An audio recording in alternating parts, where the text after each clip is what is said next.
Bismillahirrahmanirrahim. Rakyat Jawa Barat, rakyat Siliwangi mempersembahkan Masjid Al-Jabar dengan konsep 1. Wisata rohani, 2. Wisata ekonomi, 3. Wisata pendidikan. Itu menjadi satu keterpaduan. Saya katakan wisata rohani tentu saja karena masjid adalah tempat sujud, tempat sesenggukan, tempat mengadu, tempat mengabdi, tempat menghamba, tempat melatih pikiran, melatih asa, melatih rasa, melatih spiritual, kemudian terus dan kita terbang dan kita mi'raj.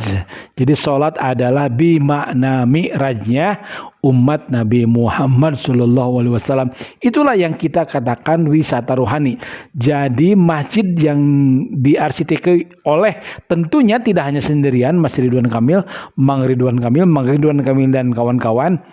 Saya katakan dan kawan-kawan, bahkan seluruh rakyat Jawa Barat karena ini dibiayai oleh APBD. Jadi bukan dari Mas Ridwan Kamil, tapi dari rakyat Jawa Barat, dari rakyat Siliwangi untuk Nusantara bahkan untuk dunia.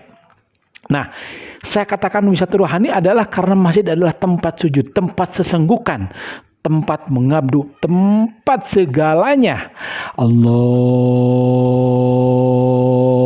Akbar. Itu bukan mengucapkan takbir, tapi mengakui keakbaran Allah. Al-Jabbar, kemudian oleh Al-Jabbar yang dimana sifat Allah itu adalah maha memaksa, kita dipaksa oleh sistem rohani. Rohani kita itu masuk kepada sistem yang dibangun oleh Allah Subhanahu wa Ta'ala. Kemudian wisata pendidikan, karena di situ ada museum, bahkan di museum itu kita berbayar dan diharapkan kata Mang Emil, bayaran daripada museum itu iurannya dari hasil bayarannya itu kemudian bisa menghidupi kemandirian masjid ke depan. Lalu wisata ekonomi karena di situ ada alun-alun di depannya dan di alun-alun itu bisa diadakan bazar UMKM, ada warung-warung, ada kegiatan-kegiatan ekonomi yang menghidupkan masyarakat di situ. Inilah masjid yang terpadu, sekali lagi sistem ekonomi, sistem pendidikan, kemudian yang utama adalah sistem rohani. Saya kira ke depan masjid-masjid memang harus dirancang lebih baik dari itu bahkan. Kemudian masjid itu juga ada 27 pintu. 27 itu melambangkan 27 kabupaten karena memang masjid itu dibangun oleh rakyat yang terdiri daripada 27 kabupaten saat ini. Ini juga sebagai simbolisasi daripada pintu-pintu surga. Ini juga sebagai simbolisasi adalah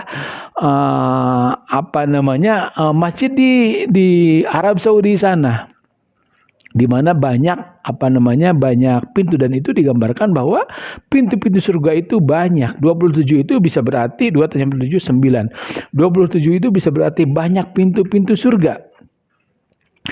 Nah, masjid ini juga mengajarkan bahwa betapa indahnya matematika, betapa rumitnya arsitek, betapa butuhnya perencanaan. Masjid ini juga dilengkapi dengan sarana kolam raksasa dan itu bisa untuk menjadi sarana pengendali banjir. Saya kira multi aspek tempat ini. Selamat kepada rakyat Jawa Barat sekali lagi, bukan hanya kepada Mas Emil karena Mas Emil adalah dipilih oleh masyarakat rakyat Jawa Barat dan sekali lagi karena masjid itu disepakati oleh masyarakat Jawa Barat. Tinggal bagaimana kita memelihara. Karena masjid ini adalah masjid yang bernuansakan seni. Jadi jangan buang sampah sembarangan di situ. Pelihara oleh seluruh ormas, baik itu MUI sebagai komandannya, ada Persis, ada Al-Wasilah, ada PUI, ada ormas besar lain, ada NU, ada Muhammadiyah, bahkan yang lain juga, agama-agama yang lain juga boleh saja memelihara masjid itu. Nggak ada larangan, teman-teman dari Kristen, teman-teman dari Hindu. Sebagai wujud Bhinneka Tunggal Ika. Kalau misalnya ada teman-teman dari Kristen mau membersihkan tempat itu silakan saja. Mau beribadah di situ juga silakan saja. Tentu ibadahnya ibadah cara cara al-Islam.